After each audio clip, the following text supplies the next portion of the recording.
Hola, ¿qué tal? Buenas tardes. Bienvenidos, bienvenidas. Bueno, vamos a esperar estos primeros minutos para dar acceso a sus compañeros. Eh, Muy bien, pues vamos a... Hola, maestro. Hola, Lynn, ¿qué tal? Buenas tardes. Buenas tardes a todos. Hola, ¿qué tal, profe? Hola, ¿qué tal, Jonathan? Por ahí alguien habló, una muchacha, bueno, muchacha compañera. Ok, todos son jóvenes. Bueno, buenas tardes a todos. Ok, hola. Muy bien. Dejen, comparto pantalla y me organizo porque tengo abierto muchísimas ventanas. Entonces, de repente me pierdo entre todo esto. Ok. Chrome. Muy bien. Bueno, creo que ya estamos parte de la mayoría. Faltan algunos, pero bueno, ya se van a ir conectando. Dejen, salgo de aquí. Vamos al laboratorio 5. Muy bien. Bueno, pues estamos trabajando con, pues, lo que tiene que ver con la importancia y los beneficios de la participación en los proyectos, ¿no? Entonces, ayer les había compartido un documento que tiene que ver con, dejen, aquí está, que tiene que ver con la participación, aunque este documento está centrado en la participación en la elaboración de un plan educativo o un proyecto de plan educativo, podemos correlacionar esos principios con un proyecto ambiental, ¿sale? Pero lo interesante es que nos define ese concepto tan trivial, tan cotidiano, que es la participación, pero que a lo mejor no le hemos dado la importancia necesaria. Y ahorita voy a aprovechar un poco para hacer la reflexión. ¿Cuántos de ustedes o cuántos equipos en estos 4 semestres que ya han cursado, ya sea conmigo o con otros maestros en otras asignaturas, trabajan colaborativamente o de manera participativa o lo hacen, pues como rompecabezas, le puedo decir, o los trabajos Frankenstein que se dividen, a ti te toca esto, a ti esto, yo hago esto, al final juntan todo, lo entregan, pero no hay una recirculación de la información, sino que de algún modo trabajan de manera individual, porque, bueno, también los recursos, el tiempo y muchas cosas que impiden la organización y la participación, pues pesa más que el organizarse. Bueno, este concepto de participación o participativo tiene que ver con conocer ese principio fundamental, ¿no? Eh, Aplicado al desarrollo de los proyectos. Y bueno, los proyectos ambientales. Ok, perdón, aquí me distrajo un poco mi bendición. Entonces dejen hilo de nuevo las ideas porque sí, las distracciones están al orden del día. Bueno, entonces les hablaba sobre este concepto tan trivial, desapercibido o que no le hemos dado importancia, pero que se puede ver reflejada en nuestra vida cotidiana desde que nos organizamos para llevar a cabo la entrega de una tarea escolar, ¿no? Realmente hacen proyectos participativos a la hora de que entregan sus evidencias integradoras de cada semestre por cada materia o están trabajando individualmente desde sus trincheras, haciendo lo que les toca o les fue designado para integrar un trabajo que al final nadie lo lee.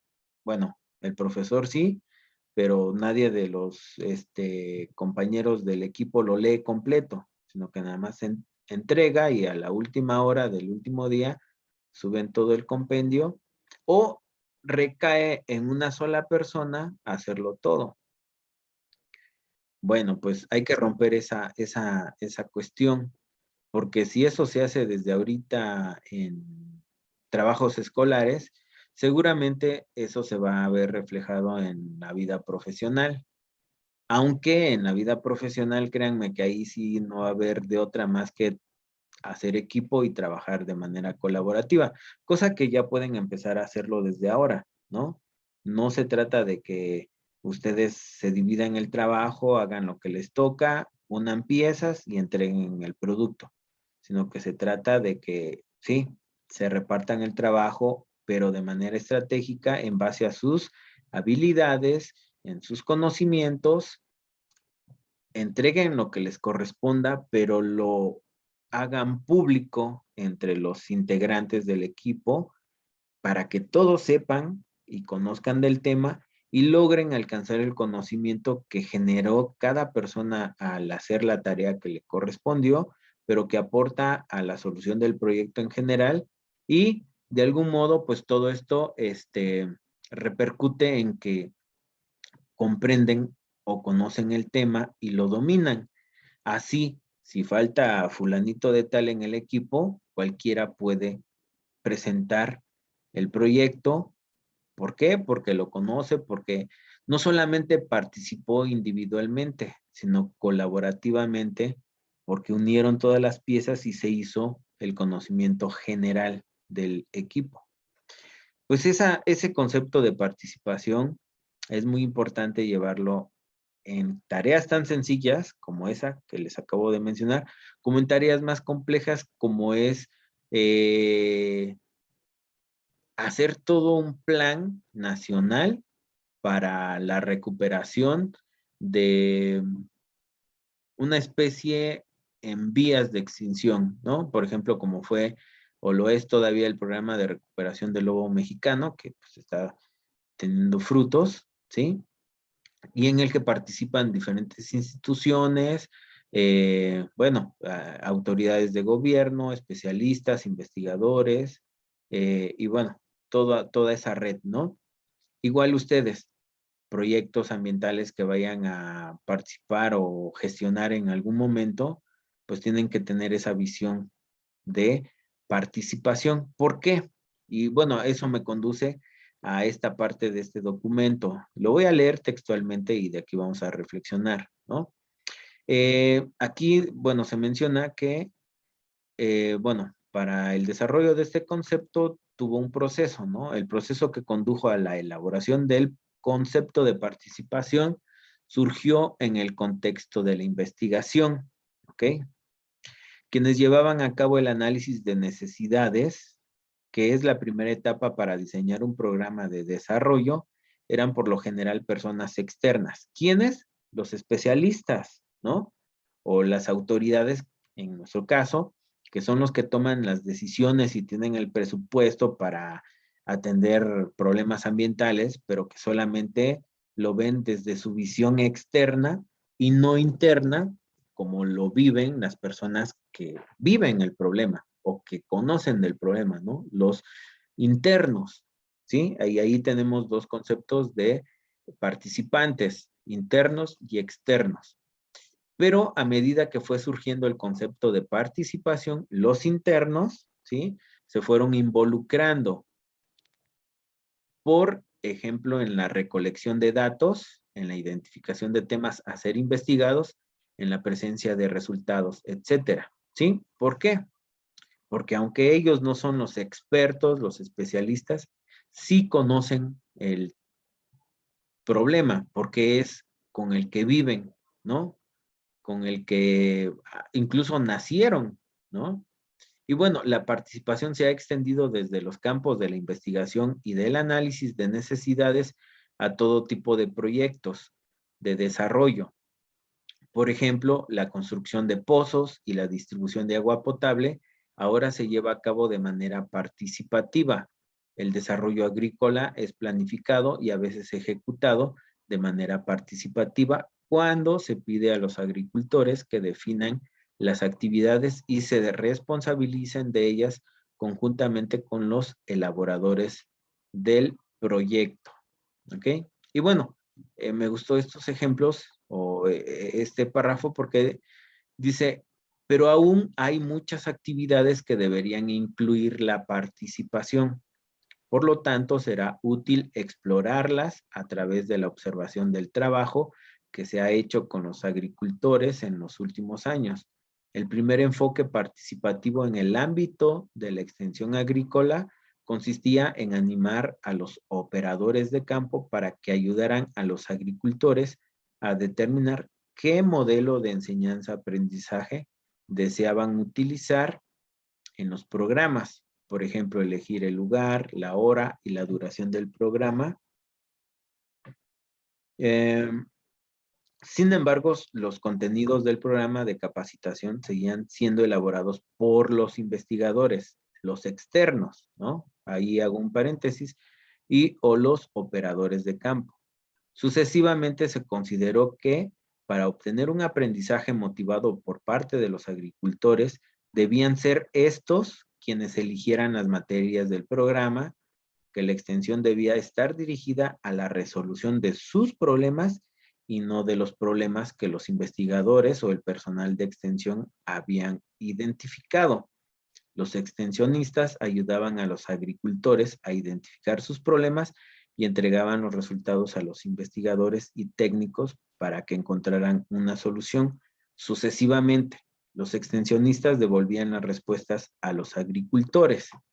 Y bueno, podría seguir leyendo todo esto, pero esto nos lleva a la reflexión de, bueno, lo hemos discutido en otras materias, en otros laboratorios, de cuando nos enfrentamos con un tema ambiental, vemos que hay muchos conflictos o hay muchas cosas que se han hecho mal, ¿no? Desde varias, desde que se planteó la propuesta de solución o la estrategia para atender tal problema, o si no se aplicó la ley, o sea, a la Profepa le pasaron, eh, bueno, por decirlo así, entre sus ojos, el asentamiento de mineras en una área natural protegida y nunca hizo nada. Bueno, la erosión o todos esos temas se han hecho mal. ¿Por qué? Bueno, por múltiples factores, pero mucho de ello recae en que no se toman en cuenta la participación de las personas que viven el problema. ¿Cuántos problemas han habido en los últimos años en donde se ven afectados pobladores, sobre todo en los temas del agua? En Chihuahua, por la presa que se iba a realizar, o más bien por un problema del recurso hídrico, pues hasta muertos hubieron. En los Altos de Jalisco se está igualmente dialogando ya en un proceso participativo entre el gobierno y el Estado, con un municipio y con un pueblo en particular, para la construcción, o más bien para terminar la construcción de una presa que surta de agua a no me acuerdo si es para específicamente para Guadalajara o para se me fue el nombre de, es igual mismo en Guadalajara, Zapopan, algo así. Bueno, ahorita no tengo el dato específico, pero bueno, pues ya se está tomando en cuenta la participación de las personas. ¿Por qué? Porque el recurso hídrico de alguna manera les pertenece, porque el río o la presa donde se va a construir está en su territorio. Y si la capacidad de la presa se rebasa por las lluvias, como está pasando en Tula, pues se pueden ver afectada esta población por inundaciones. o por el lado contrario. Si se da el recurso para que esta ciudad la utilice, entonces ellos se quedan sin agua. Entonces, como ven, esos problemas ambientales o de recursos o gestión o manejo de los recursos naturales, pues son problemas de algún modo, pues no sencillos, sino que tienen un alto grado de complejidad, pero que una estrategia para poderlos resolver o atender, pues tiene que ver con la Informar de manera inmediata, participación de las personas. que mañana. Ok, espera. Ok, por ahí se filtró un audio. Bueno,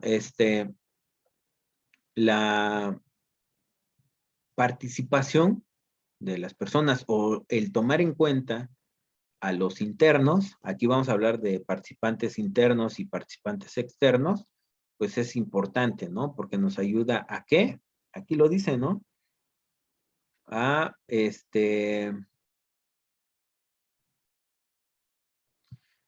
a la recolección de datos, ¿no?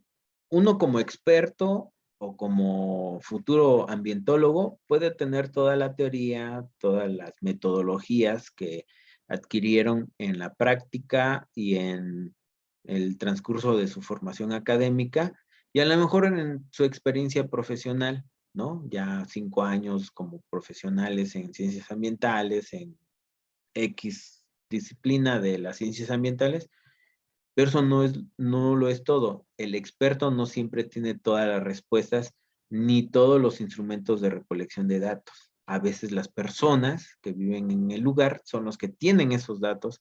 Entonces, bueno, pues ahí ellos juegan ese papel de, pues, tener los datos y recolectarlos con personas que ellos saben que pueden dar esa información, ¿no? ¿Quién mejor sabe de su casa que el dueño?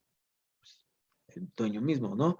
Igual como los temas investigados que se deben de tomar en cuenta. Recuerden que un problema ambiental o un problema en sí, pues tiene diferentes temáticas que atender.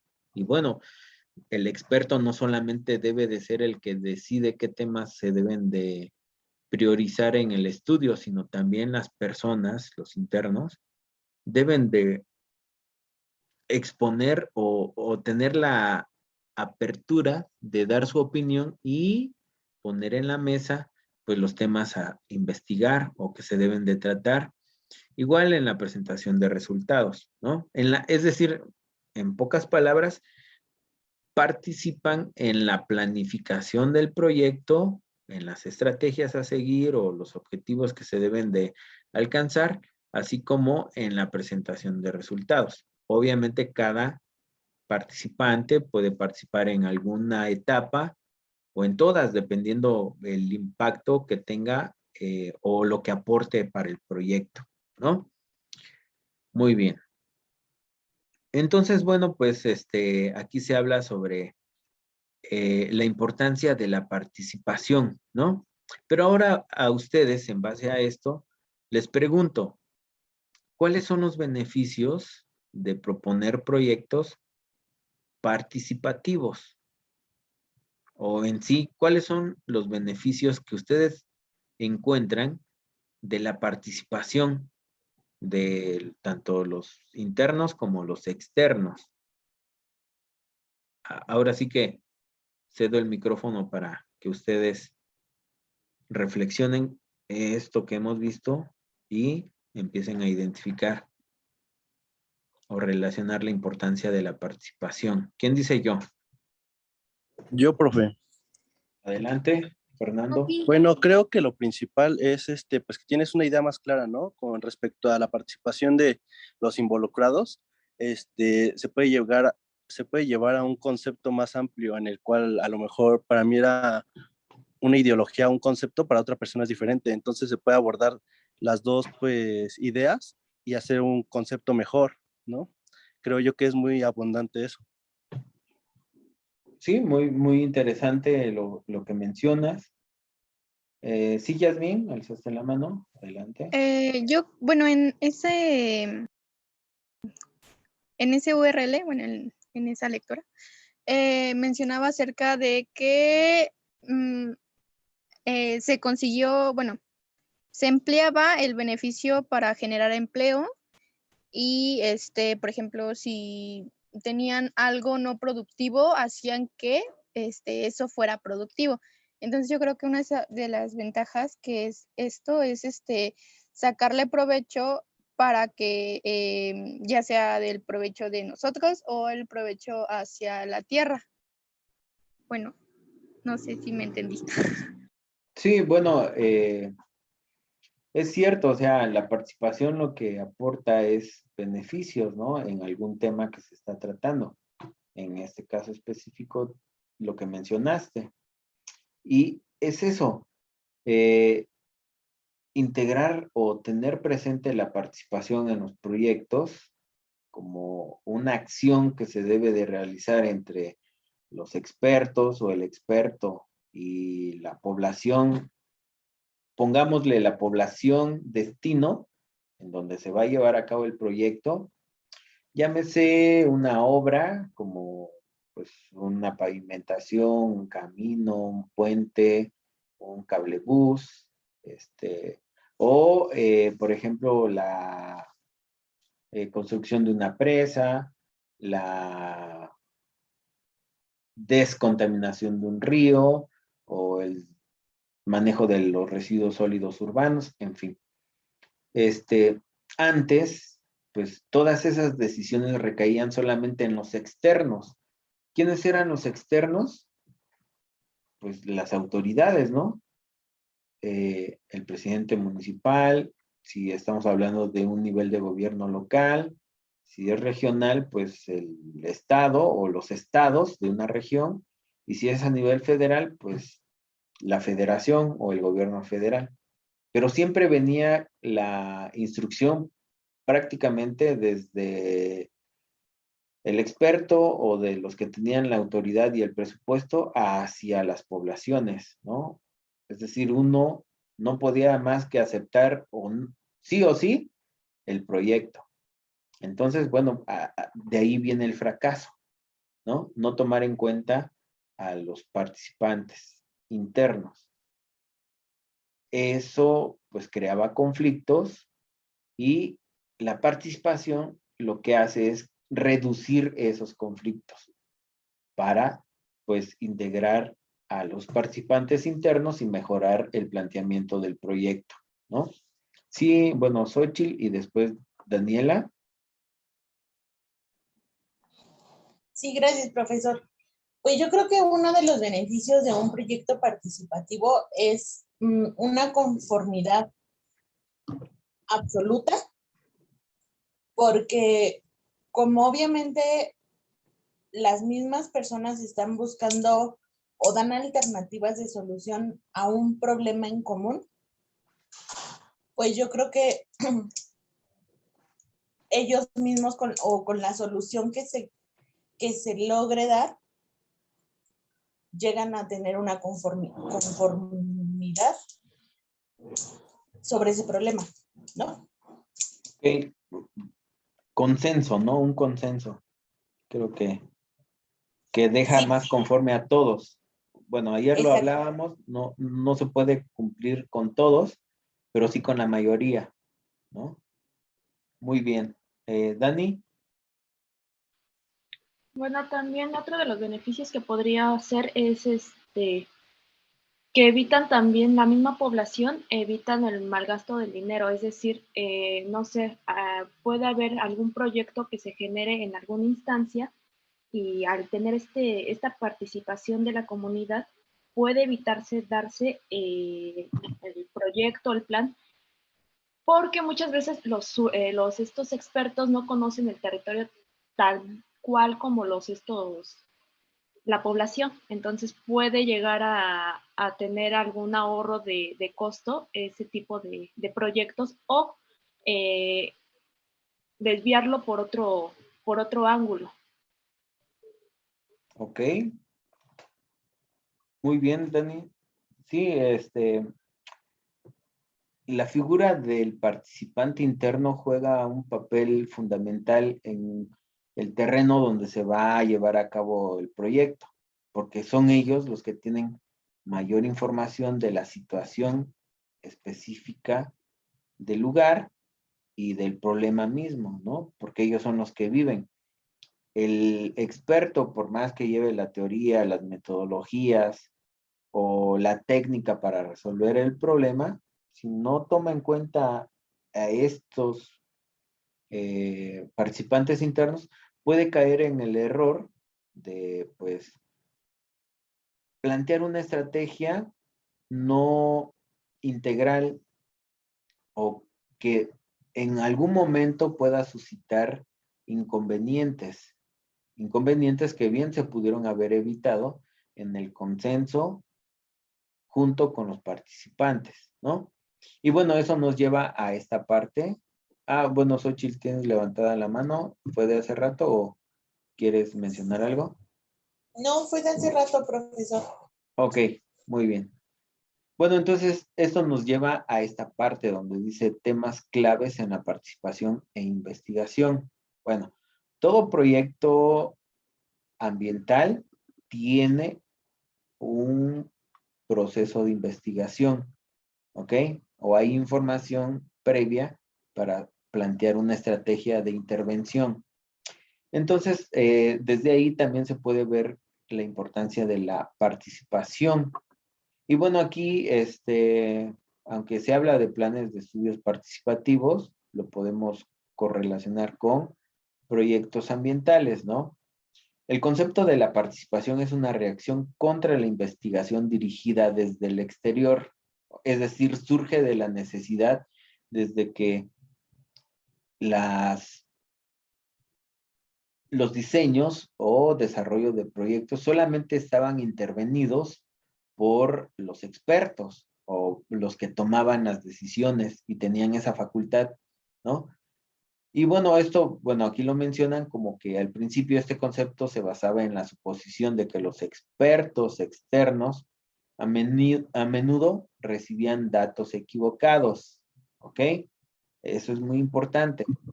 En el ordenamiento territorial, pues a lo mejor ustedes van a encontrar que los mapas o los registros cartográficos de los límites o de la zonificación del uso de suelo de cierto territorio, en los mapas está de una manera, pero ya cuando vas al lugar, al pueblo o a la zona donde está el agente de bienes comunales, o los mismos pobladores, pues te dicen que esa situación ya cambió, ¿no?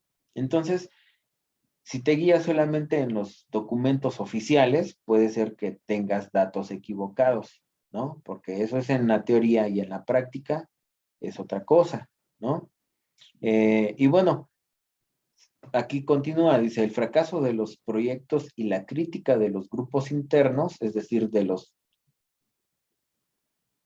pobladores afectados, del proceso de desarrollo, ¿de qué? De la implementación de esos proyectos, señalaban además que los puntos de vista de los expertos externos no siempre coincidían con los de los grupos internos. Es decir, el proyecto demanda que haya una misma visión de atención o gestión entre el experto y los pobladores o las personas afectadas, ¿no? ¿Por qué? Porque sus visiones pueden ser diferentes, pero puede haber puntos de coincidencia para plantear estrategias, pues más estratégicas, bueno, valga la redundancia, acciones más estratégicas para solventar ese problema, ¿sí?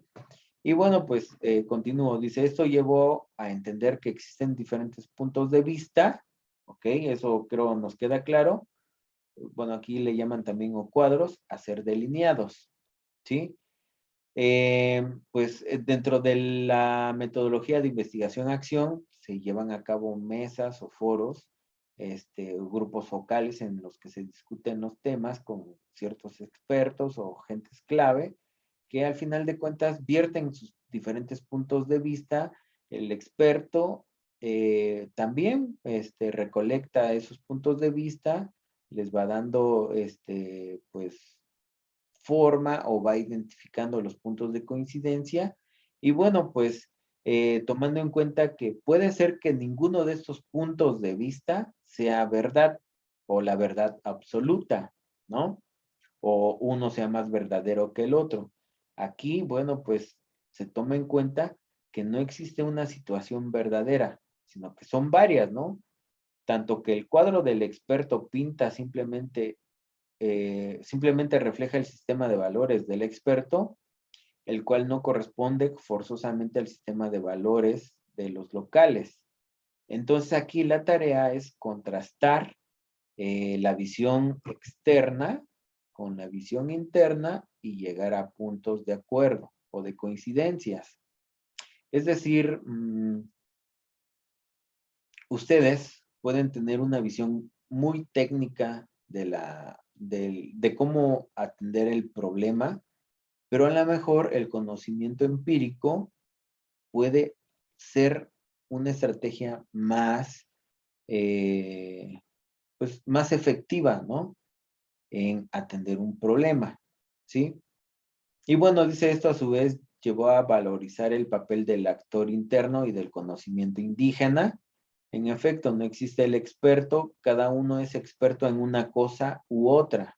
Bueno, creo que aquí se habla de la integración de las dos partes, ¿no? Tanto el experto, pues sí, puede tener todas las técnicas, todo el conocimiento teórico, pero no ha vivido en el lugar donde se lleva a cabo el problema. Y el que sí ha vivido ahí, tampoco está capacitado o no tiene todas las herramientas que el experto sí. Entonces, ¿qué es lo que hace la participación aquí?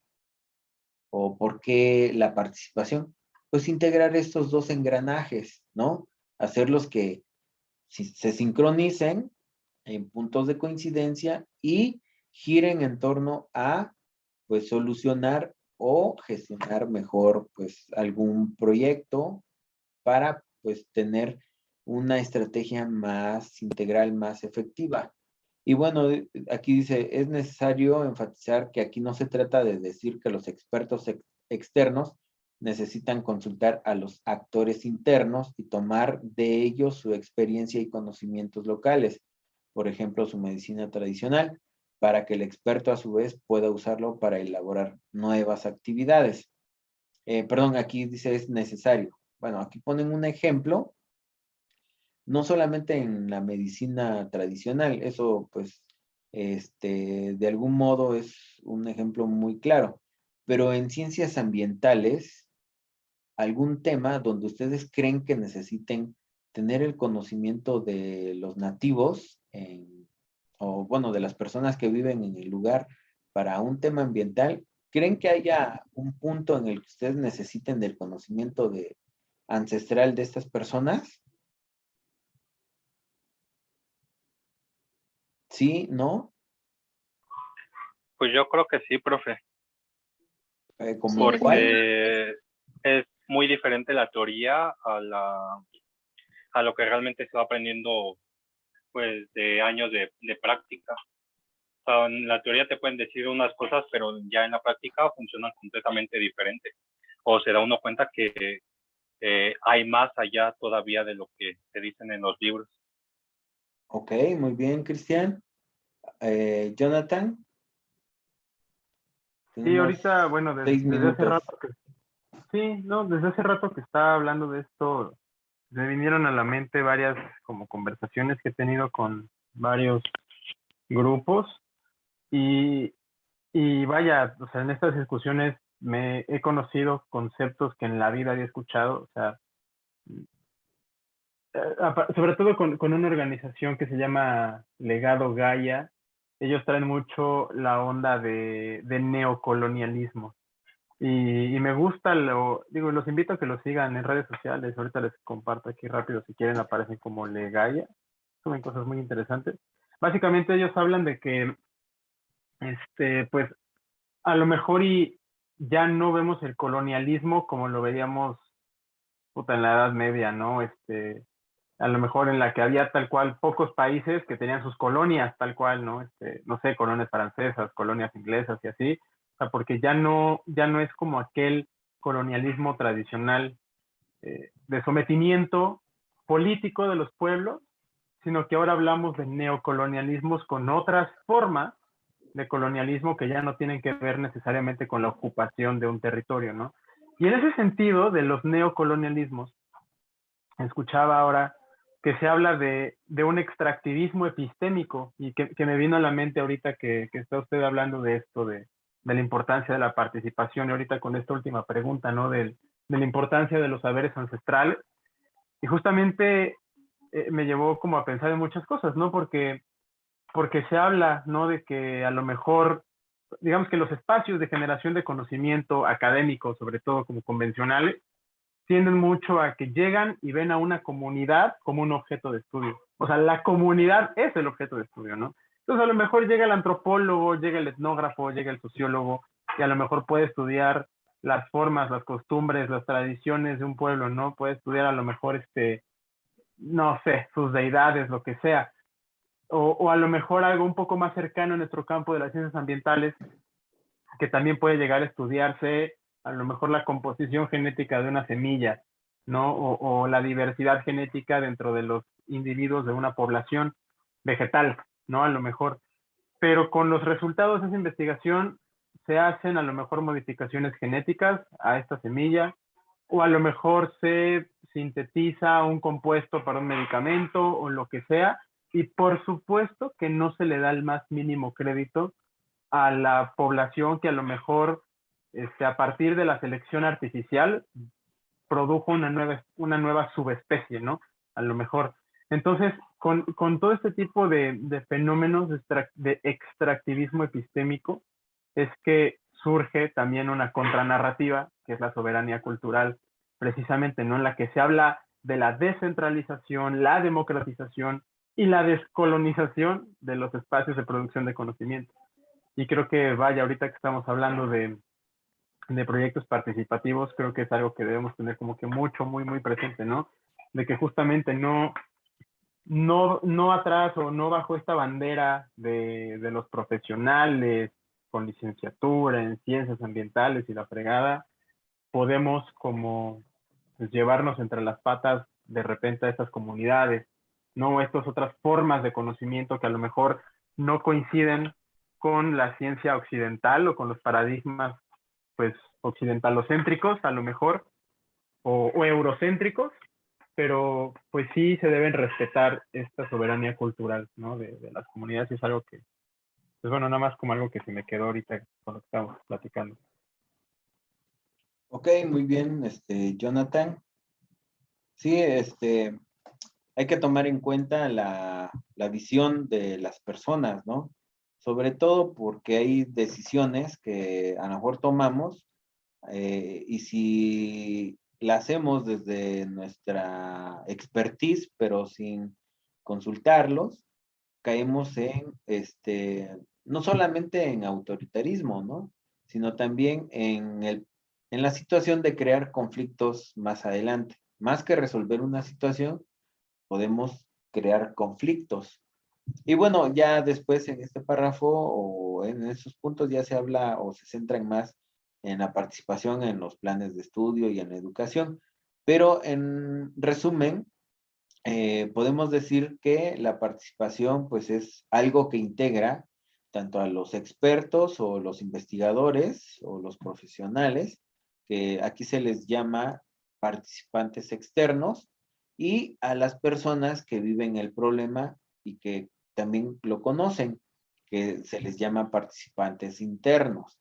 Esto aplicado a proyectos ambientales, pues nada más cambia el tema, ¿no? Los participantes externos, pues son las instituciones, CONAGUA, Semarnat, CONAFOR, los profesionales o los técnicos de estas instituciones que van a atender los diferentes problemas ambientales, y los participantes internos serían quienes, pues las personas, las comunidades en donde se llevan a cabo esos proyectos o esas, se atienden esas problemáticas.